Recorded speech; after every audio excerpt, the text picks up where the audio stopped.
মোটেই চান না। বলে তার প্রমাণ আল্লাহ বলেন আমি সব সময় তওবার দরজা খুলে রাখছি। আয় কুল ইয়া ইবাদিয়াল্লাযীনা আসরাফু আলা আনফুসিহিম লা তাকনাতু মির রাহমাতিল্লাহ ইন্নাল্লাহা ইয়াগফিরুয যুনুবা জামিআ ইন্নাহু হুয়াল গফুরুর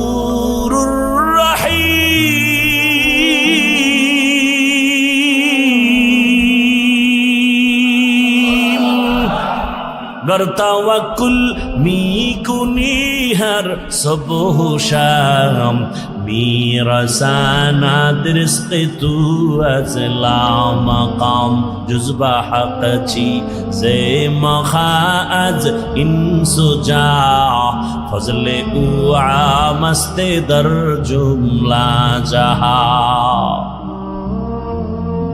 আল্লাহ বলেন ও আমার প্রিয় বান্দা বান্দিরা আয় আমার দরজা খোলা। কি পরিমাণ গুনাহ করেছো? বান্দা বলে 40 বছরের গুনাহ তো বিশাল, হিমালয় পাহাড়ও ছাড়ায় গেছে আমার গুনার এত বড় স্তূপ। আল্লাহ কয় তুই যদি আসমান বড় বড় গুনাহ করে ফেলো, বিশাল বড় লবণের পাহাড়। কিসের পাহাড়? লবণের বিশাল বিশাল বড় পাহাড়। যত বড় বড় লবণের পাহাড় একটু যদি সমুদ্রের পানি ধাক্কা লাগায় লবণের পাহাড় বিলীন হতে কয় হাজার বছর লাগবে? বলছি না সত্য কথা, জবাব দিয়েন ভালো করে। কয় মাস? মুহূর্তের মধ্যে সমুদ্রের পানির ধাক্কায় লবণের পাহাড় যেমন বিশাল পাহাড়। কোন কাজের লোকেরা যদি বলি তোমরা 500,000 মানুষ কাজ করে লবণের পাহাড়, এখান থেকে তুমি তাড়াতাড়ি সাতক্ষীরায় নিয়ে যাও, সময় লাগবে নি? বুঝে না, অনেক সময়। কিন্তু সমুদ্রের একটা পানির বাড়ি মারলে মুহূর্তে বিলীন হয়ে যাবে। আল্লাহ কয় রে গোলাম কি পরিমাণ গুনাহ করেছো, কয় পাহাড় বানাইছো? দুনিয়ার আসমান বড় বড় যদি গুনার পাহাড় বানাও আমার রহমতের পানির বাড়ির সাথে সাথে তো গুনার পাহাড় চুরমার হয়ে যাবে। আতিনা ফি দারে দুনিয়া না হাসান আতিনা ফি দারে উকবা না হাসান ইয়া গিয়াসাল মুস্তাগীসিন হদিনা লফতিখারা বিল উলুমে ওয়াল গিনা হর গরিদে নেক তু তৈয়ার হে जो न मांगे उससे तू बेजार है। আল্লাহ তাআলা বারবার ডাকেন আসো, তওবার দরজা খুলে দিলাম আসো। এজন্যই তো আল্লাহ পাক আয়াতে বলেন ও মুমিন সাহায্য প্রার্থনা করো। আল্লাহ পাক মুমিনকে বলছেন, কোন বেঈমানকে বলেন না কেন? এর সংক্ষিপ্ত জবাব হলো জান্নাত শুধু মুমিন পাবে, কোনো বেঈমান কখনো জান্নাত পাবে না। জান্নাত কারা পাবে? মুমিন, কোনো বেঈমান পাবে না। কিন্তু একটু আগেই কিন্তু আমি বলছি আল্লাহ চান না কোনো বান্দা বান্দি জাহান্নামে যাবে। এই হলো এক কথা। আর এক কথা কি, জমিনে যত মানুষ আসছে নাই আসবে সবার নামে জান্নাতে আলাদা আলাদা বাড়ি নাম লেখা বরাদ্দ করা। নমরুদ নামে একটা জান্নাত আছে, জান্নাতে ঘর আছে আলাদা। ফেরাউনের নামে জান্নাতে ঘর আলাদা। বেশ্যা তাসনিমার নামেও জান্নাতে ঘর আলাদা। এক কথায় দুনিয়ার সব মানুষের নামে নামে নামে নামে জান্নাতে ঘর। কিন্তু কোনো বেঈমান জান্নাত পাবে না, এ কথাও সত্য। আল্লাহ কাউকে জান্নাত জাহান্নামে দিতে চান না, তাও সত্য। তাহলে বেঈমানরা না পাইল ওদের জান্নাত বানানো যে নির্ধারিত করা আছে, জান্নাত কি হবে? ফেরাউনের জান্নাত কোথায় যাবে? নমরুদের জান্নাত। আল্লাহ বলেন যারা আমার মুমিন, আমার ইবাদত যথার্থ করবে, আমি আল্লাহর নামের জান্নাত তো দিবই, বেঈমানের বানানো জান্নাত আমি আমার আদরের মুমিনদের বোনাস দিয়ে দিব। ইয়া ইলাহি তু মেরা মাবুদ হে, ইয়া ইলাহি তু মেরা মাশুক হে। ভাইরা আমার, আল্লাহ মুমিনকে বলেন সাহায্য চাও। সাহায্য চাওয়ার জন্য আল্লাহ বললেন মুমিনকে। এখন এখানে তিনটা কথা, সাহায্য কেন চাইব, কিভাবে চাইব, কার কাছে চাইব, তিনটা কথার জবাব। আল্লাহ মুমিনকে সাহায্য চাইতে বললেন কেন? বলে দুনিয়াতে কেউ কারো সাহায্য ছাড়া জমিনে চলতে পারে না। দুনিয়ার কেউ সাহায্য ছাড়া চলতে পারে না। এতগুলো মানুষ আপনারা বসে আছেন আমার বয়ান শোনার জন্য। আমি কি পরিপূর্ণ মানুষ হয় না? এখানে আসা পর্যন্ত আমার গাড়ি লাগছে, গাড়ি টেনে আনছে আমার ড্রাইভার। গাড়ি যদি একটু নষ্ট হয় আমার আসতে ঝামেলা, আবার ড্রাইভার থাকলেও হবে না, পাম্পে গিয়া ওখান থেকে তেল নিতে হবে। পাম্পের যারা বসা আছে ওরা সব বেশিরভাগ মূর্খ, তেমন শিক্ষিত টাইটেল নিয়ে ওখানে বসে নেই। আমি যদি বলি আমি এত বড় বক্তা, তোর মতো মূর্খের থেকে তেল নিব না, কয় তাই তুই মর, কারণ আমাগো গরিবের কাছে আসবি না, তোর গাড়ির মধ্যে জীবনে তেল যাবে না। আল্লাহ কোনো মানুষকে স্বয়ং সম্পূর্ণ বানান নাই। আল্লাহ সাহায্য চাইতে বললেন কেন? আল্লাহ তার এক জবাব দিয়া কোরআনে বলেন ওয়া খুলিকাল ইনসানু যায়ীফা। আমি মানুষকে বড় দুর্বল করে বানাইছি, মানুষের মতো দুর্বল কোনো প্রাণী বানাই নেই। মানুষ এত দুর্বল, পিপিলিকার কাছেও দুর্বল। আল্লাহর বানানো ক্ষুদ্র পিপিলিকার কাছে আমরা দুর্বল, একটা মশার কাছেও আমরা দুর্বল, মানুষের বানানো জিনিসের কাছেও মানুষ দুর্বল। 2 টাকা দামের একটা বেলেট বানাইছে মানুষ, ওই বেলেটের কাছেও সব মানুষ দুর্বল। কি এই যে স্টান বানাইছে মানুষ, এই মানুষ এই স্টানের বাড়ি খেয়া জাগাত নাই। ইট বানায় মানুষ, ইটের একটা টুকরা পড়ছে, জাগাত শেষ। তাহলে মানুষ নিজের বানানো বস্তুর কাছেও দুর্বল, আল্লাহর বানানো ক্ষুদ্র পিপিলিকার কাছেও দুর্বল। পিপিলিকায় যদি মেজাজ গরম করে, একটা বনিয়াদমরে ঘুমাতে দিব না, খাইতে দিব না। কোনো বনিয়াদম খাইতেও পারবে না, ঘুমাতে পারবে না। মশায় যদি আন্দোলন শুরু করে, আদম সন্তানের কপালে আর ঘুম জুটবে না। কি জিন্দেগি বরবাদ হয়ে যাবে।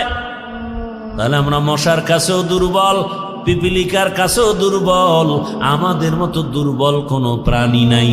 এই কথা যেমন সত্য, আমাদের মতো শ্রেষ্ঠ জমিনে কেউ নাই, এ কথাও সত্য।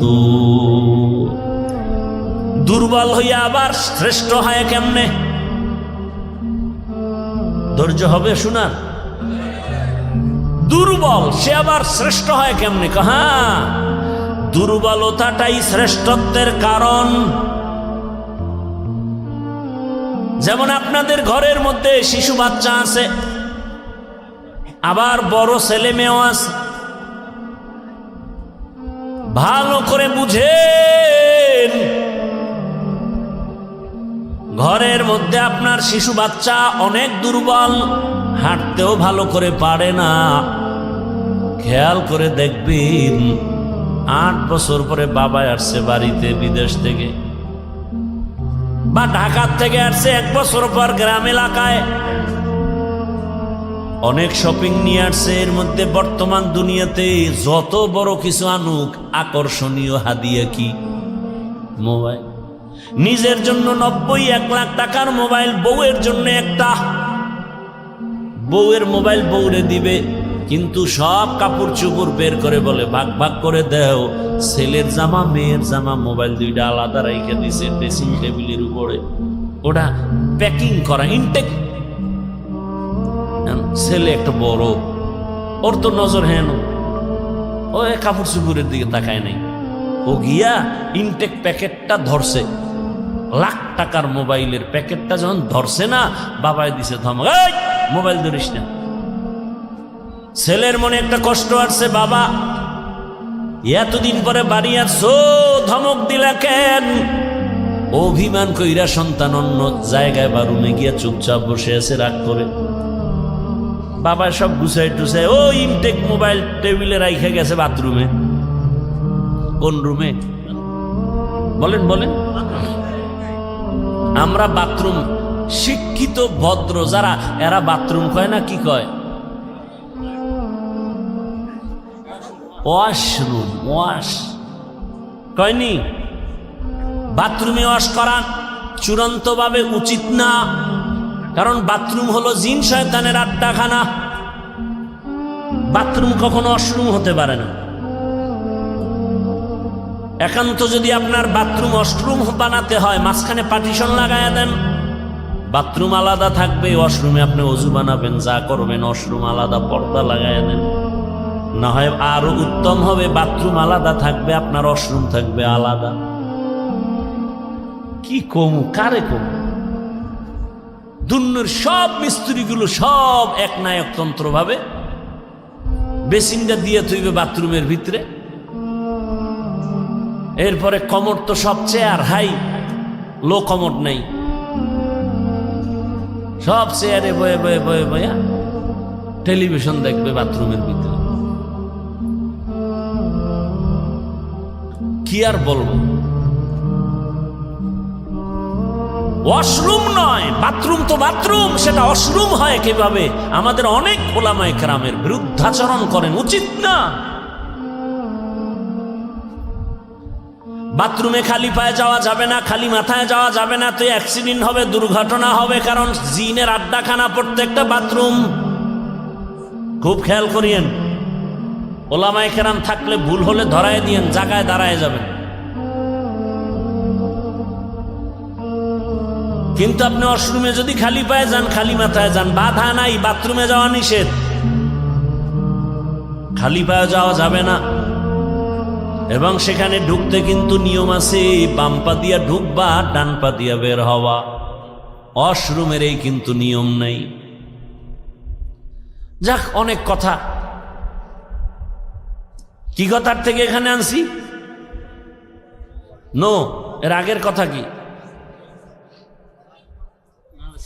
ওই যে বাথরুমে গেল, এখন ওই যে শিশু বাচ্চা আছে না, বড় ছেলে ইনটেক প্যাকেটটা হাত দিছে, মাথা গরম, ছেলে গিয়া অভিমান করে আর এক রুমে হইয়া রইছে। এদিকে বাবায় ওয়াশরুমে যাওয়ার পরে ছোট বাচ্চাটাই ওটারে আস্তে আস্তে করে খুলছে, খুইলে এবার ওটার থেকে বের কইরা, এটা তো ডাইন বাম বুঝে না, এমন জোরে একটা আছাড় দিছে ফ্লোরে, জাগাত 1 লাখ নাই। বাথরুমে বাবা আওয়াজ পায়, মাথা গরম, দরজাটা খুইলা দেখে আকাম কে করছে, ছোট বাচ্চা, কলিজার টুকরা। বাবায় কিছু কয় না, খালি চোখ গরম করছে। বাচ্চাটা বাবার চোখের দিকে তাকায় কান্দে দিছে, চুম্বুকের মতো আকর্ষণ। বাবায় হাত বাড়ায় কোলেটাই না, আব্বু কাঁদিস না, তোরে কিছু বলি নাই। দুর্বলতাই সম্মানের কারণ। বাচ্চার উপরে এত কেন দুর্বল? বাচ্চার উপরে সবার মায়া কেন কয় দুর্বল? আল্লাহ বান্দারে মায়া করেন কেন কয় জিনের থেকেও দুর্বল, ফেরেশতা থেকেও দুর্বল। আল্লাহ বলেন এই দুর্বলতা আমি মর্যাদা বাড়ায় দিছি। আবার পুরুষের মধ্যে, মানুষের মধ্যে নারীরা দুর্বল, এজন্য পুরুষের থেকে নারীর সম্মান বেশি। নারীরা দুর্বল, এজন্য তাদের মর্যাদা বেশি। এরা চাইলেই জুমায় যেতে পারবে না, চাইলেই ঈদগাহে যেতে পারবে না, চাইলেই যুদ্ধের ময়দানে যেতে পারবে না। আল্লাহ কায়ারা দুর্বল। ও নবী জানায়া দেন, আমার বান্দি যারা জুমায় যেতে পারবে না, রৌদ্রের তাপ সইতে পারে না, এদের শরীর বড় নরম, এরা বাহিরের কষ্ট সহ্য করতে পারবে না, জানায়া দেন তোমরা ঘরে থাইকা জোহরের নামাজ আদায় করো। পুরুষেরা জুমায় গিয়া যা পাবে তুমি ঘরে বৈশা সেই সওয়াব পেয়ে যাবা। পুরুষেরা জানাজায় গিয়া যা পাবে, আম্মাজান ঘরের মধ্যে আপনি তাই সওয়াব পাবেন। পুরুষেরা যুদ্ধে গিয়া শহীদ হবে, আর আপনার শহীদ বাচ্চা প্রসবকালে যদি মা দুনিয়া থেকে বিদায় নেয়, আল্লাহ কয় নবী জানায় দেন আমি তাকেও শহীদের মর্যাদা দান করব। যত দুর্বল সম্মান বেড়ে গেল। ও মানুষ, তুই বড় দুর্বল। বলে এবার দুর্বল তো এক লাইনে বললাম, আর এক লাইন মেধার বেলায় তুই দুর্বল, খানার বেলায় দুর্বল, ঘুমের বেলায় দুর্বল। দুনিয়াতে বড় বড় খাদক আছে, নীল তিমি আছে, বড় বড় সাগরের মধ্যে নীল তিমি। এক একটা নীল তিমির প্রতিদিনের খাদ্য তালিকা 1000 কেজি চিংড়ি মাছ। কি বলবেন নাউজুবিল্লাহ, সুবহানাল্লাহ। না সারাদিন বিড়িটা নেই, সুবহানাল্লাহ, তো সময় লাগবে। আল্লাহ হেদায়াত দান করুন। পৃথিবীতে একটা পাহাড় আছে কোহে কাফ, ওই পাহাড়ে একটা প্রাণী বসবাস করত, নাম হলো সিমর্গ। এই প্রাণীটার প্রতিদিনের খাদ্য তালিকা 40টা মোটা তাজা হাতি। বাদ দেন, ঢাকায় যান চিড়িয়াখানায়, ওখানে বাঘের খানা কত? বাঘের প্রতিদিনের খাদ্য তালিকায় লেখা 17 কেজি গোশত প্রতিদিন একটা বাঘের খাদ্য। আপনাকে এই থানায় কেউ পারবে 3 বেলায় 17 কেজি গোশত মারতে পারবে? না পারলেও কয় হুজুর ধাক্কা ধাক্কিটা চলে খাওয়ার জন্য। ডাক্তার বলছে মিষ্টি খাবি না, হারাম মরবি। হে সবে বরাতে মসজিদে গেছে মিষ্টি খাওয়ার জন্য, খাইতেই হবে। ডাক্তারের মানা নাই, আবার বাচ্চা একটা লয়ে গেছে, নিছো ভালো কথা, তোমার বন্টনে একটা প্যাকেট, সে বাচ্চারটাও নিছে, এবার ভাগ দিয়ে আর একটা প্যাকেটের জন্য হাত দিছে। আরেকজনে পিছন দিয়ে দেখে যে আমি একটাই ভাই নো, 2টা নেওয়ার পরে আরেকটা টানে, ওর হাতেরটা ধরে টান দিছে, লাগছে দুইজনে কিলাকিলিতে প্যাকেট সব পায়ের তলে ভর্তা। শেষ পর্যন্ত চাইয়ে দেখে এই কিলাকিলির মধ্যে মসজিদে কেউ নাই, ওরা 2জন সারা। মসজিদ থেকে বাইরে রাখা মিষ্টিও গেছে, জিন্দেগি বরবাদ, এই মসজিদে আমুনা, মিষ্টির প্যাকেট ঠিক মতো পাইলাম না কেন? এর নাম নফসে খাওয়ামা। নফস 3 প্রকার, আর বাঙালির একটা নফস বেশি আছে, এটার নাম খাওয়ামা। এটা শুধু খানা চায়। আর এমনি আল্লাহর ভাষায়, ইসলামের পরিভাষায় নফস 3 প্রকার, আম্মারা, লাউয়ামা, মুতমাইন্না। আর বাঙালির আর একটা বেশি। আল্লাহ হেদায়াত দান করুন। একজনে বলে রাস্তা দিয়ে রওনা হয়েছে, তো আর এক ভদ্রলোক আল্লাহ ভক্ত, সে মেহমান সারা খানা খায় না। তা আজকে আরে পাইয়া লাইছে, ভাই মেহমান আনলেই বরকত, ঘরে আসলেই বরকত, রসুলের হাদিস। এখন সেই সময়ের খাদ্য বড় প্রধান রুটি। মেহমান আসছে তো একটু গোশতের আয়োজন করি, তো রুটি আইনা দিয়া গোশত আনিয়ে দেখে যে রুটি খাইয়া লাইছে মাঝখানে। কি করবো, ওদিকে রুটি বাজতে দেরি, গোশত আনতে দেরি, বা গোশত দিয়ে আবার রুটি আনতে গেছে, রুটি বানাইয়া রেডি করে আনতে গোশত নাই। এইভাবে 10 বার আপ ডাউন করণে কি পরিমাণ রুটি ভিতরে ঢুকছে, ওদিকে পাতিল খালি। পরে জিগায়, ভাই আপনি যাইবেন কই? কয় ডাক্তারের কাছে। কেন? কয় রুচি নেই। ভদ্রলোক কয়, ভাই আল্লাহর রাস্তা আপনি যান তাড়াতাড়ি, তবে অনুরোধ এই পথ দিয়ে আর ফেরত আইয়েন না। গরতাওয়াকুল মিকুনিহার সবহশাম মিরাসানাত রিজকে তু আজলা মাকাম। কত রাত ঘুম মারলেন? আল্লাহর দিনের জন্য একটু ঘুম কমাবেন, একটু কম ঘুম হবে। এতটুকু ধৈর্য হচ্ছে না, আমিও ছেড়ে দিব, অনেক দূরে যেতে হবে। আর 10 মিনিটে আমি শেষ করবো ইনশাআল্লাহ। ধৈর্য হবে না আগেই দোয়া করে দিব? আলোচনা করলে আমার আরো অনেক আলোচনা আছে শুধু আয়াতের উপর। আপনাদের ধৈর্য হচ্ছে না, আর আমারও হয় না। কত আর আল্লাহর দেওয়া বাসি আর কত বাজবে? ওগো নবীর উম্মতেরা,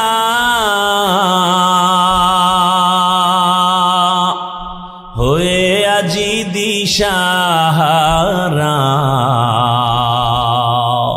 কোরআন হাদিসের চলো যখন যাহা চায় মনে, নবী বিনে কে তারাবে পুলসিরাত মিজানে, নবী বিনে কে তারাবে পুলসিরাত মিজানে। উম্মতের কান্ডারি নবী,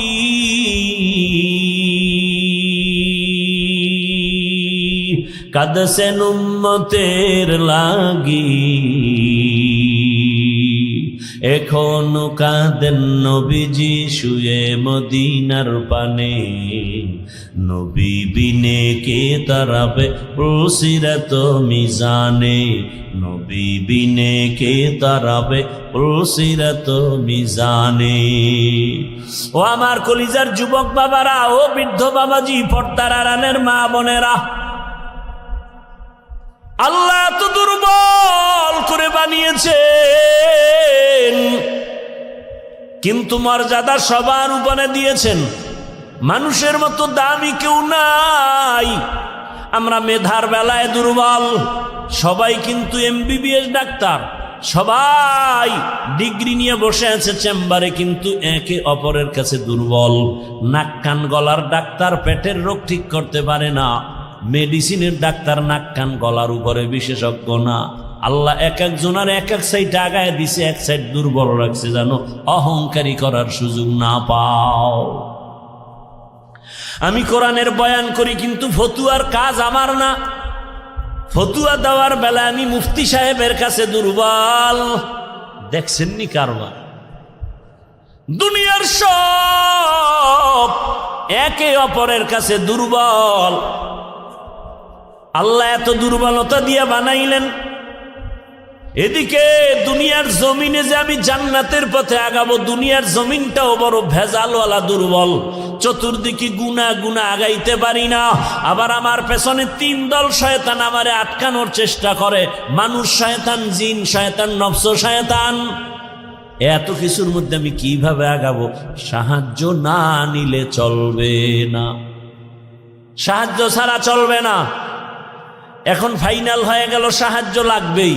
এ কথা আমরা ফাইনাল, ঠিক নাকি? আপনি পারবেন সাহায্য ছাড়া? আপনার টাকা আছে কোটি কোটি, কিন্তু মাছওয়ালার কাছে টাকা না দিলে ঘরে মাছ আসবে না। এই জমিনে গরিবরা যদি গোশত না কাটতো, বড় লোকের কপালে কোনোদিন গোশতের খানা পেটে যেত না।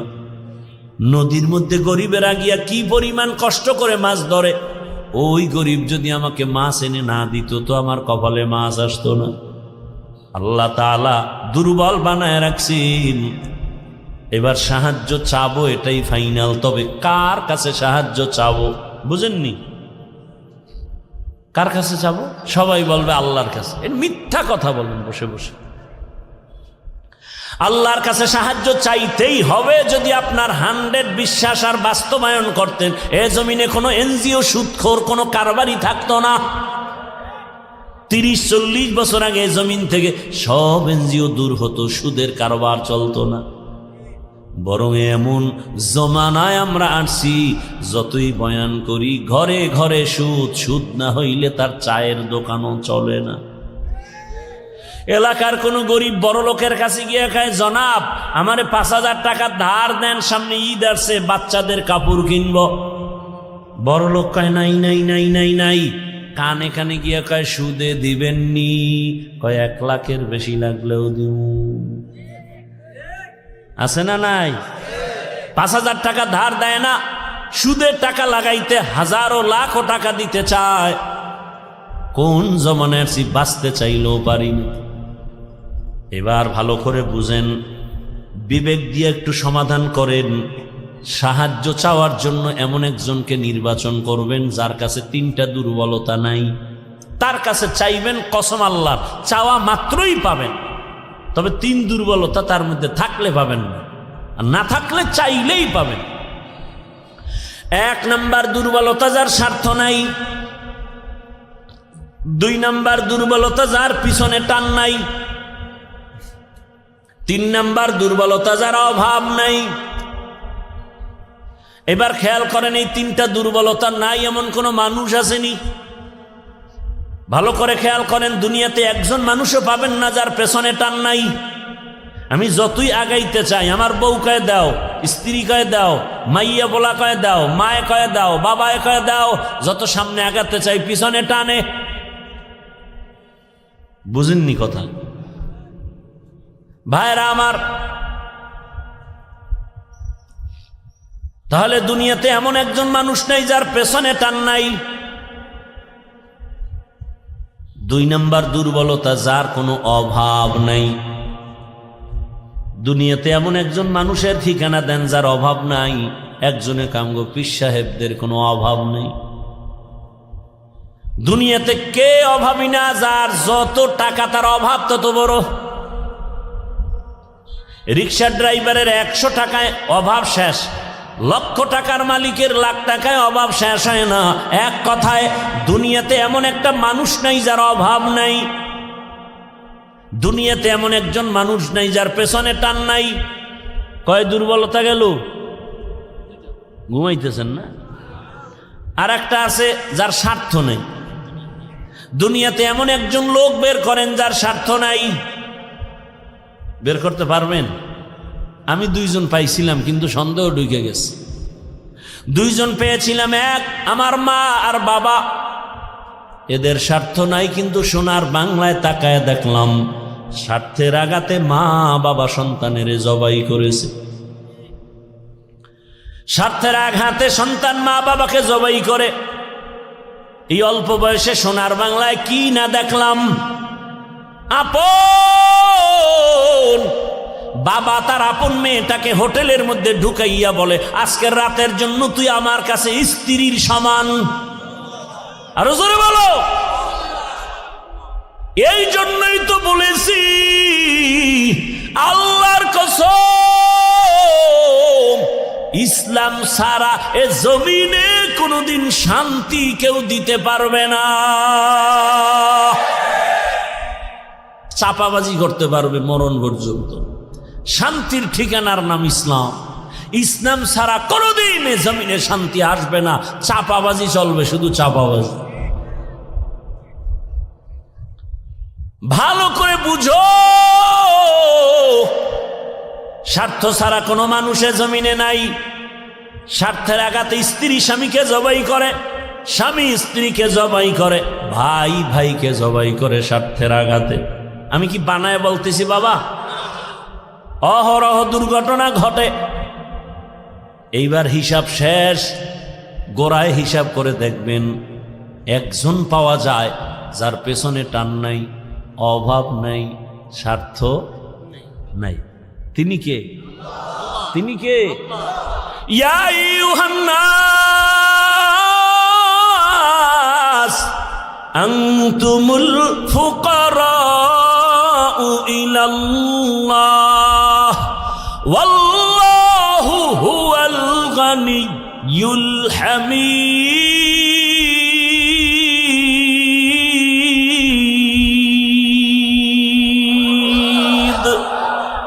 गर तवक्कुल मीकुनी हार सुबह शाम मीरसानत रिस्क तू अज़लामकाम। স্বার্থ নাই। আল্লাহ কয় দুনিয়ার মানুষ তোরা সবাই ফকির, আমি আল্লাহ একা ধনী। তবে আমি শুধু ধনী না, আমি প্রশংসিত ধনী। দুনিয়ার ধনীদের বদনাম আছে না নাই? 5 টাকা দিয়া 50 টাকার এহসান জিতায়, খোটা দেয়, খোটা। অমুকে তা আমার টাকায় চলে। আল্লাহ কয় আমি এহসান করি, কিন্তু এর বিষয়ে কোনো খোটা দেই না। বরং আমি আল্লাহ এমন কোন রাত নাই আমি আমার বান্দাকে দেওয়ার জন্য দরজা খুলি না। অতি গভীর হয় রজনী যখন, নীরবে প্রভুর নাম জপিও তখন। প্রভুর করুণা যদি পাইবারে চাও, গভীর রাতে উঠে প্রভুর গুণগান গাও। ও আমার যুবক বাবারা, আমার আল্লাহ প্রতি রাত প্রথম আসমানে আসেন নেওয়ার জন্য না দেওয়ার জন্য? বলেন বলেন। কাকে দিবেন? বান্দাকে। বান্দাকে দেওয়ার জন্য আসেন। কখন আসেন? শেষ রাতে। কোন দিন? প্রতিদিন আসেন দেওয়ার জন্য। তোমার যদি লাগতো তুমি কেন ঘুমাও? আল্লাহ তাআলা বলে আমি বান্দারে এত আদর করে বানাইছি, আমার বান্দার কি প্রয়োজন আমি আল্লাহ পাঠাবার আগে সব দিলাম। আমার বান্দা বান্দির পানির দরকার আগে দিছি ফ্রি, আমার বান্দা বান্দির আলোর দরকার ফ্রি সূর্য দিয়ে দিলাম, বান্দার বাতাসের প্রয়োজন সব দিয়ে দিলাম। আবারও প্রতি রাতে আমি আসি, আলা মিন মুস্তাগফিরিন ফাগফিরালা, আলা মিন মুস্তারজিকিন ফারজুকা। রে রাতে কে গুনাহ করছো ক্ষমা চা গোপনে গোপনে, কারণ আসমান নীরব, জমিন নীরব, গাছের পাখিরাও ঘুমায়, নদীর মাছও ঘুমায়, ঘরের তোর মা বোন সবাই ঘুমায়। এখন রাস্তা ক্লিয়ার, কেউ শুনবে না। গোপনে সুন্দর করে ওযু বানাইয়া যায় নামাজ বিছাইয়া কলিজা ভরে যদি ডাক দাও ইয়া আল্লাহ, আমি আল্লাহ তো তোর মোহাব্বতের জন্যই প্রথম আসমানে তাজাল্লি দিয়ে দিলাম, চাইতে দেরি আমি আল্লাহ তোকে দিতেও দেরি করব না। কত গভীর রাতে আল্লাহর নবী বলেন আমি রাতের বেলা ঘুমায় গেলাম এশার নামাজ পড়ে, হঠাৎ আমার কাঁচা ঘুমের মধ্যে কান্নার আওয়াজ আসতেছে, আমার কানের মধ্যে ঘুম ভেঙে গেল। এই রাতে কে কাঁদে আর আমার ঘুম ভাঙলো? নবী বলেন আমি উঠলাম, নজর করে দেখলাম আমার মাথার পিছনেই তো মসজিদে নববী। আমি দেখি ওখানে একজন আল্লাহর বান্দা রাতের গভীরে নামাজে দাঁড়ায় দাঁড়ায় কান্না করে। আমি দরজার কিনারায় অপেক্ষা করি, নামাজ শেষ। আমি ভাবতেছি মনে হয় অন্য কেউ, তাকায় দেখি না না, জান্নাতের 1 নাম্বার সাহাবী আবু বকর নামাজে দাঁড়ায় গভীর রাতে কান্না করে। আমি আবু বকরকে দেখলাম, আবু বকর আমারে দেইখা চমকে উঠলেন, ইয়া রাসূলুল্লাহ এ গভীর রাত আপনি কি ঘুমান নাই? বলে তোমার কান্নায় ঘুম ভেঙে গেল। ও আবু বকর তুমি কাঁদলা কেন? আবু বকর বলেন ইয়া রাসূলুল্লাহ মালিকের আদালতে কেমনে দাঁড়ায়া হিসাব দিব সেই ভয়ে কান্না করতেছিলাম। আমার আল্লাহর আদালতে কেমনে দাঁড়াবো? নবী বলেন কেন? আপনার তো জান্নাতের টিকিট রেডি, 10 জনার প্রথম আপনি। আবু বকর বলেন ইয়া রাসূলুল্লাহ আরে আমি আবু বকরের থেকে টিকিটের পাওয়ার তো নবীদেরটার বেশি, কিন্তু আপনিই তো বয়ান করেছেন হাসরের ময়দানটা ভয়ঙ্কর হবে, জমিনটা পুরা জমিন হবে হাসরের মাঠ, সূর্যটা নিচে চলে আসবে, সূর্যের গরম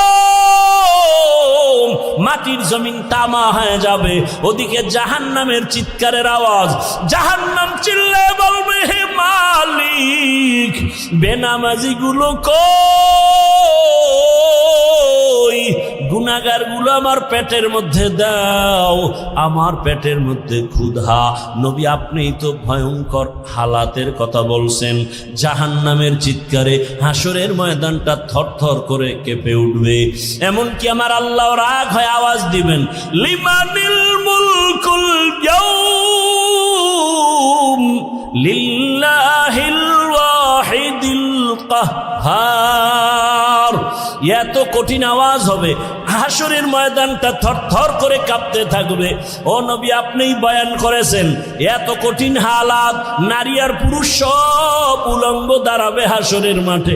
আম্মা জান আয়েশা বলেন নবী মানুষ কি লজ্জা পাবে না? কয় ওরে আয়েশা জানো না এমন ভয়ঙ্কর হালাত হবে একজনের দিকে আর একজন তাকাবারও হুঁশ হবে না। এমন কঠিন অবস্থায় আল্লাহর নবীরা পর্যন্ত কান্না শুরু করবেন। আদম নবী কান্না করবেন, ঈসা নবী কান্না করবেন, ইব্রাহিম নবীর কান্না, মুসা নবীর কান্না, দাউদ পয়গম্বরের কান্না, নূহ পয়গম্বরের কান্না চলবে। নিজের উপায় নাই, কি উপায় হবে সেই চিন্তা, উম্মতের চিন্তা নাই। ইয়া রাসূলুল্লাহ এক পর্যায়ে আল্লাহ আবার একটা কঠিন আওয়াজ দিবেন, ওয়ামতাজুল ইয়াউমা আইয়ুহাল মুজরিমুন। আল্লাহ একটা গায়বী আওয়াজ দিয়ে বলবেন ও গুনাহগারেরা, ও বেনামাজিরা, ও বেপরদাওয়ালারা, যারা কোরআন হাদিস মানো নাই, আলেম ওলামা মানো নাই, নবী রাসূল মানো নাই, আজকে আমার নেক নেককারদের থেকে তোরা আলাদা হইয়া যা, নেককারদের থেকে আলাদা হ, গুনাহগারেরা ভয়ে আলাদা হবে না। আল্লাহ বলবে আমি কুদরতিভাবে বাছনি দিব, বাঁচতে গিয়া যখন ধরে ফেলবো ওই গুনাহগারগুলো বাতাসের মতো উড়িয়া উড়িয়া জাহান্নামের রাস্তায় পড়বে।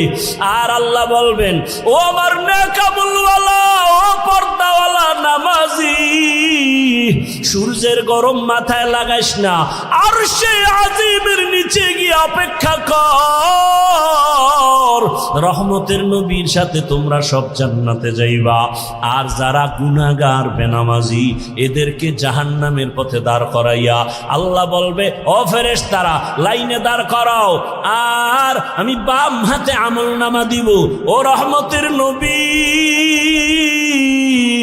আল্লাহ যদি আমি আবু বকরকে ডাইকা বলে আবু বকর আমার জান্নাত পাইয়া কি নিয়ে আসছো বলো, আমি যদি বলি আল্লাহ তোমার জান্নাতের মোহাব্বতে তোমাকে পাওয়ার জন্য নামাজ রোজা তেলাওয়াত জিকির নিয়ে আসছি, আল্লাহ যদি বলে আবু বকর আমি যেইভাবে নামাজ চাইছি ওইভাবে হক আদায় করে নামাজ আদায় করো নাই, আমি যেইভাবে রোজা চাইছি ওইভাবে হক আদায় করে তুমি রোজা আদায় করো নাই, তোমার আমল আমার কাছে পছন্দ হয় নাই, সাথে সাথে আমার উপরে জাহান্নামের অর্ডার জারি হয়ে যাবে। ওই সময় আমি আবু বকরের কি উপায় হবে? চোখের পানি ছেড়ে কান্না করি, ও পয়গম্বর দোয়া করবেন আল্লাহর আদালতে যেন নাজাতের রাস্তা খুলিয়া যায়। ও আমার যুবক বাবারা, বৃদ্ধ বাবাজিরা, পর্দার আড়ালের মা বোনেরা, আমি যে এত কষ্ট করে আপনাদের যত বয়ান শুনাইছি আমি একবারও কিন্তু বলি নাই মাদ্রাসায় আসো, স্কুল ছেড়ে দাও, কলেজ ছেড়ে দাও, না, বরং তুমি কলেজে পড়ো, স্কুলে পড়ো, দাবি নাই। তুমি ডাক্তার হও, ইঞ্জিনিয়ার হও, প্রফেসর হও, এসপি হও, ডিসি হও, এমপি মন্ত্রী যাই হও না কেন, অনুরোধ করি বাবা তোমার মতো কত যুবক স্কুল কলেজে পড়িয়াও নামাজ ছাড়ে না, দাড়ি কাটে না। নিজের বিবেকটাকে জিজ্ঞাসা করো তোমার কপাল কেন খারাপ, তুমি পারো না কেন? তোমার মতো কত যুবক রাস্তায় গাড়ি চালায়, 5 বেলার নামাজ পড়ে নাই, বলো তুমি কেন পারবা না?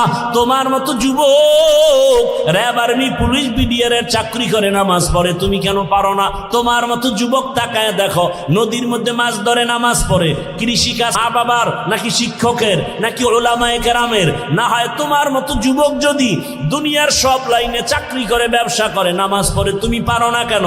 ও পর্দার আড়ালের আম্মা জানেরা, আপনার মতো কত মা এই এলাকায় এখনো খুঁজলে পাওয়া যায়, বেপর্দায় চলে না, নামাজ ছাড়ে না, মোবাইলে সময় নষ্ট করে না। ও আম্মা জানেরা, বোনেরা, মনটা কি চায় না একজন আদর্শমান ডাক্তারের মা হয়ে যাবেন? আপনার সন্তানের ব্যবহারে শিক্ষকরাও দোয়া করবে, আপনার সন্তানের আচরণে আলেম ওলামাও দোয়া করবে, আপনার সন্তান ডাক্তারি করবে, নামাজ পড়বে, কোরআন তেলাওয়াত করে আপনাদের জন্য দোয়া করবে। এরে আম্মা জান, যদি এমন চান আপনাকে আদর্শবান হতে হবে, আর জমিনে রহমতের নবীর আদর্শ থেকে সুন্দর আদর্শ আর নাই। ও আল্লাহর বান্দারা, ও আমার যুবক বাবারা, মা বোনেরা, বৃদ্ধ বাবাজিরা, তওবার দরজা খোলা, আল্লাহর কাছে তওবা করেন, সাহায্য চান, নামাজের মাধ্যমে, ধৈর্যের মাধ্যমে আল্লাহকে মনে মনে ডাক দেন। ও যুবক বাবা, জীবনে তো দাড়ি কম কাটো নাই, বেপরদায় কম চলো নাই, এখনো কি তোমার মনের শখ মিটে নাই রে বাবা? কয়দিন আর হায়াত পাইবা জানা নাই, আর কবে গুনাহ থেকে তওবা করবা জানা নাই। অন্তর যদি ভালো হয়, যদি তওবার নিয়ত থাকে, মনে মনে আমার আল্লাহকে ডাকো আর বলো হে আল্লাহ, জীবনে কত হাতের দ্বারা গুনাহ করলাম, জবানের দ্বারা গুনাহ করেছি, চোখের দ্বারা গুনাহ করেছি। ও আল্লাহ, আমার মতো যুবক জেনারেল লাইনে থাকিয়া যদি নামাজ পড়ে আমি কেন পারবো না? আল্লাহ তুমি বুঝি বেজার হয়ে গেছো, আজকে থেকে তওবা করতেছি, মরিয়া গেল আর নামাজ ছাড়বো না, দাড়ি কাটবো না, বেপরদায় চলবো না, মা বাবার দোয়া নিয়া, শিক্ষকের দোয়া নিয়া, ওলামায়ে কেরামের পরামর্শ নিয়া রসুলের আদর্শ মেনে চলবো। আর আলেমদের মোহাব্বত অন্তরে নেও, কারণ এই ওলামায়ে কেরাম তোমার জন্য চোখের পানি ছেড়ে আল্লাহর কাছে দোয়া করে, গোটা উম্মতের হেদায়াতের জন্য দোয়া করে। আরে এত কষ্ট করে লেখাপড়া করে এই মাদ্রাসার সন্তানগুলো, খোঁজ নিয়ে দেখবা রাতের বেলা ঘুমায় না, ভোর রাতে উঠিয়া মাওলার কোরআন তেলাওয়াত করে, নামাজ পড়ে, দোয়া করে। এলাকায় শান্তি দাও, অসুস্থ রোগীদের সুস্থ বানাও। ওই উলামায়ে কেরামের দোয়া নিয়ে চলিও রে যুবক। আর উলামায়ে কেরাম যেখানে তৈরি হয় ওদিকে তোমার অন্তরটা নরম রাখিয়া পারলে সহযোগিতা করিও। আর আল্লাহকে বলিও, আল্লাহ আলেম হইতে পারি নাই, একজন আলেমের সহযোগী হতে চাই, একটু সহযোগিতাও করিও। আল্লাহর মোহাব্বতে কোরআনওয়ালাদের সহযোগিতা করা, জীবন তোমার দুনিয়াতেও কামিয়াব হবে, পরকালেও কামিয়াব হবে। খবরদার এমন অন্তর যেন না হয় যে কোরআনওয়ালাও হতে পারলা না, কোরআনওয়ালাদের খেদমতেও তুমি আসতে পারলা না, এমন বদনসিব যেন তোমার না হয়। ওয়ালানাবলুওয়ান্নাকুম বিশাইইম মিনাল খাউফি ওয়াল জুই ওয়া নাকসিম মিনাল আমওয়ালি ওয়াল আনফুসি ওয়াস সামারাত ওয়া বাশশিরিস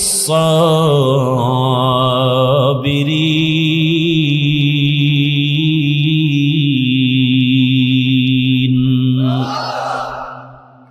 আল্লাহ পাঁচটা জিনিসের দ্বারা পরীক্ষা নিয়া যাকে বেশি মহাব্বত করবেন তার পরীক্ষা বেশি কঠিন হবে।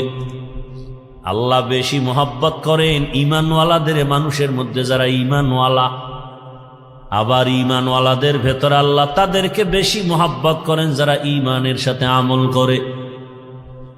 আবার ঈমান ও আমলওয়ালাদের মধ্যে আল্লাহর কাছে আরো বেশি প্রিয় তারা যারা আমল আর ঈমানের মধ্যে তাকওয়া আছে, তাকওয়া, শিরিকের কোনো গন্ধ নাই। গোটা দুনিয়ার ভিতরে তাকওয়ার মানদণ্ডে শ্রেষ্ঠ আল্লাহর প্রিয় মহব্বতের যারা, তারা হলেন আম্বিয়ায়ে কেরাম। আর সব নবী রসুলের মধ্যে শ্রেষ্ঠ রহমাতুল্লিল আলামিন। আর উম্মতের মধ্যে আমরা আখিরি নবীর উম্মত আল্লাহর কাছে বড় প্রিয়। আল্লাহ তাআলা বলেন, আমি পরীক্ষা নিব মুসিবতের দ্বারা, আর এই পরীক্ষায় যদি পাশ করতে চাও এক পুঁজি লাগবে, যেই পুঁজি না থাকলে পাশ করা যাবে না। ওই পুঁজির নাম হলো ধৈর্য। যাদের ধৈর্য নাই তারা কোনোদিন কামিয়াব হতে পারবে না। এই ধৈর্য আবার তিন প্রকার: ইবাদতের বেলায় ধৈর্য, মুসিবতের বেলায় ধৈর্য, গুনাহের বেলায় ধৈর্য। আপনার যদি ধৈর্য না থাকে এই প্যান্ডেলে মোনাজাত পর্যন্ত থাকা আপনার জন্য সম্ভব হবে না। যাদের ধৈর্য আছে তারাই থাকবেন। ধৈর্য যদি থাকে সে বয়ান শুনতে পারে, ধৈর্য না থাকলে পারে না। ইবাদতের বেলায় ধৈর্য, মুসিবতের বেলায় ধৈর্য, গুনাহের বেলায় ধৈর্য। এই ধৈর্য বড় দামি এক সম্পদ। স্বামী আর স্ত্রী বড় ভালোবাসার জিন্দেগি পরিচালনা করতেছে। একদিন স্ত্রী স্বামীকে জিজ্ঞাসা করে, ও স্বামী, তুমি আমাকে কেমন মোহাব্বত করো, ভালোবাসো? বলে সীমাহীন। বলে কেমন? কয় তুমি আমার জীবন, আমি তোমার জন্য যা চাও তাই দিব। খেয়াল করতেছেন?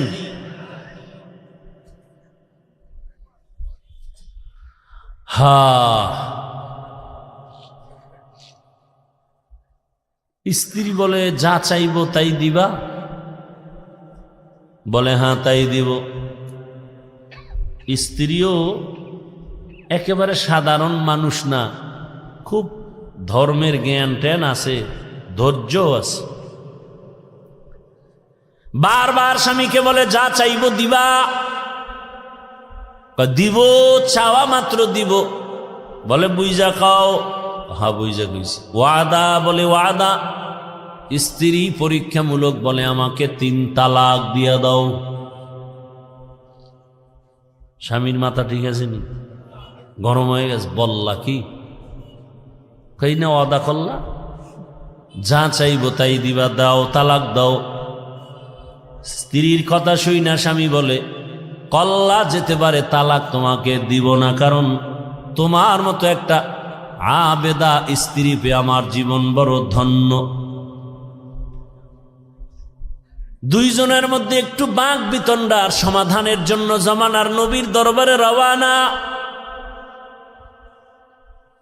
হঠাৎ রাস্তার মাঝে গিয়া স্বামী বেচারা পড়ে গিয়া পাটা ভেঙে গেছে, চিৎকার দেয় বাঁচাও।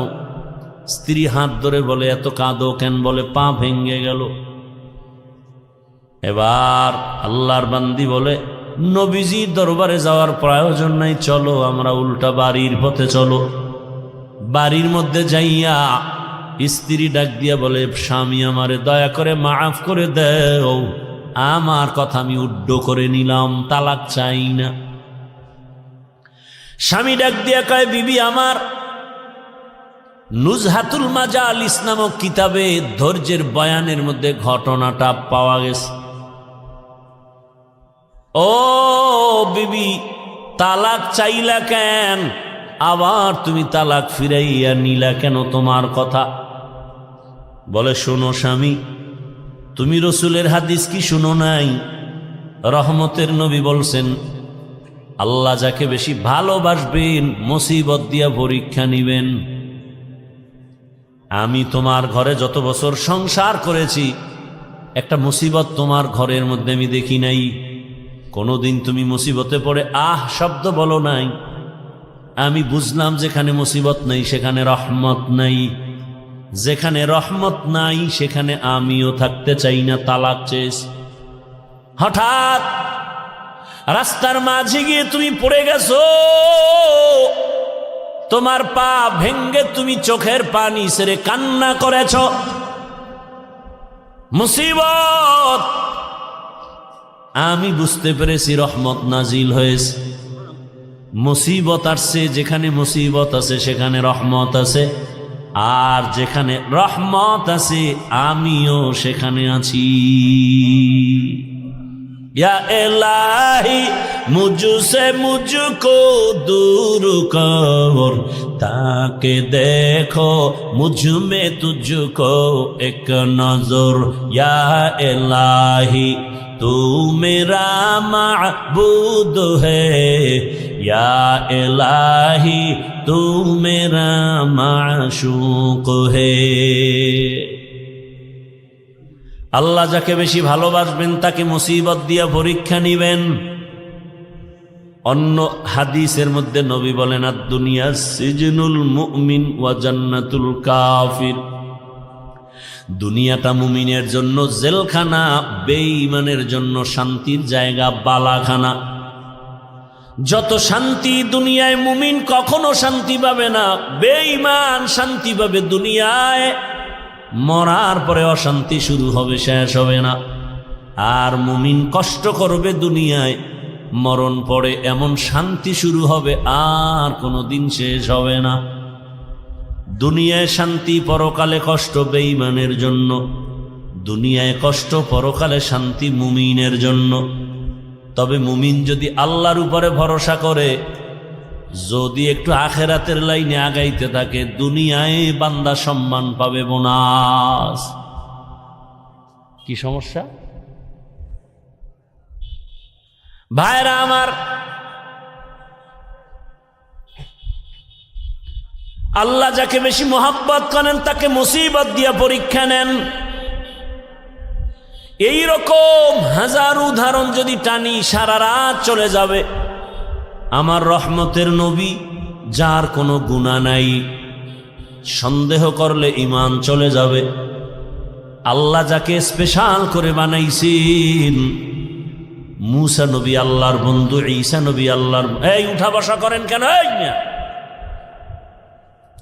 উঠার ব্যারাম থাকলে ঢুকছেন কেন? বাহিরে দাঁড়ায় দাঁড়ায় বয়ান শুনতেন, বিড়িটাই না আবার আসতেন। এত বুঝানোর পরেও নিজেরও ক্ষতি করেন, উম্মতেরও ক্ষতি করবেন। আপনার দীর্ঘ টাইম বসার অভ্যাস না থাকলে আপনি কেন বসেন ভিতরে? আপনি বাহিরে চেয়ার দিয়ে বসে বসে বয়ান শুনেন। আমি তো শুরুতেই বলছি, আমি বয়ান তো ওই গতানুগতিক ওই বক্তা হিসাবে বয়ান করি না, কলিজার ভালোবাসা দিয়ে বয়ান করি। মুখস্থ বয়ান না, আল্লাহর উপরে ভরসা করে বলতেছি। কি বয়ান করব তা তো আমি রেডি করে আসি নাই। আউযুবিল্লাহ ঢুকছি, জেহেন ঘুরাইছি, কি আয়াতটা পড়ব। এই বছর এই আয়াত দিয়ে বয়ান শুরু করি না, আজকে পড়ে ফেললাম। আজকে এই আয়াতটা নতুন পড়লাম। অন্য বছর এই আয়াতের উপরে অনেক বয়ান করেছি। এরপরে আয়াতের উপরে কি বয়ান হবে তাও তো আমার জানা নেই। একের পর এক কথা আসতেছে আসতেছে আসতেছে। বক্তার এলেমের বাহাদুরিতে বয়ান হয় না, ভালো করে মনে রাখবেন। ছোট ছোট কিছু কথা বলি মনে রাখবেন। বক্তার আমল আর এলেমের বাহাদুরিতে ওয়াজ হয় না। এর মূল চাবি আল্লাহর রহমত আর অন্তরে শ্রোতাদের অন্তরের ভালোবাসা, মোহব্বত। এই দুইটা এক থাকলে বয়ান হয়। আপনারা আমার বয়ান বের করার ফোকাস। এখন ওইটা বুঝাইতে গেলে আরো যাইবে 20 মিনিট। একজন উঠছে, দিছে ব্যাস লাগায়, আমার নজর তো চারোদিকে, কে হাত উঠায়, কে বসে, কে ঘাড় এদিক সেদিক করে, নজর তো দিক চলে যায়। পারি না, আমার এই অভ্যাসই নেই, করবো না বয়ান। আপনারা শুনতে চান না, আমার ঠেকাটা কি? হেদায়েতের মালিক তো কোনো বান্দার হাতে আল্লাহ চাবি দেন নাই, এত পেরেশানি কেন? বৈশেই তো সেই বয়ান করছে। রসুলের মতো ব্যক্তির বয়ানে আবু জাহিল্লা বাচ্চা যদি কালেমা না পড়ে, আমি কে? রসুলের বয়ান, যার চেহারা দেখলে গুনাহ মাফ, সেই রসুলকে টানা 13 বছর দেখার পরে যে বেঈমান কালেমা পড়ে না, আমি কে? আমি তো মানুষই না। বক্তা হয়েছি ঠিক, মাওলানা হয়েছি ঠিক, মানুষ হতে পারি নাই। মানুষ হওয়া ভিন্ন জিনিস। আর রহমান আল্লামাল কুরআন খলাকাল ইনসান, এই বয়ান যেখানে করেছি সেখানে বলেছি মানুষ কাকে বলে। আল্লাহ বলছেন মানুষ কারা? এই মানুষ আল্লাহর কাছে মানুষ না, আল্লাহর দরবারের মানুষগুলো আলাদা। কোন মানুষ? আল্লাহ বলে দিছেন আর রহমান আল্লামাল কুরআন খলাকাল ইনসান। বিস্তারিত এখানে আলোচনা। আল্লাহর কাছে কোন মানুষ জান্নাত পাবে? মাগরিবের পরে বয়ান করছি গোপালগঞ্জের একটা এলাকায়, ভরপুর মানুষ। সেখানে একটা হাদিস বলছি, যেহেতু কথা টানে চলে আসছে 1 মিনিটে শুধু একটু বলতেছি। আবু হুরায়রা রাদিয়াল্লাহু তাআলা আনহু থেকে একটি সহিহ হাদিস বর্ণিত। হাদিসের হাও জানে না, সহি সহেলা এলাফায়। রসুল কোনোদিন বলে যান না এই হাদিস সহি, এটা সহি না, এটা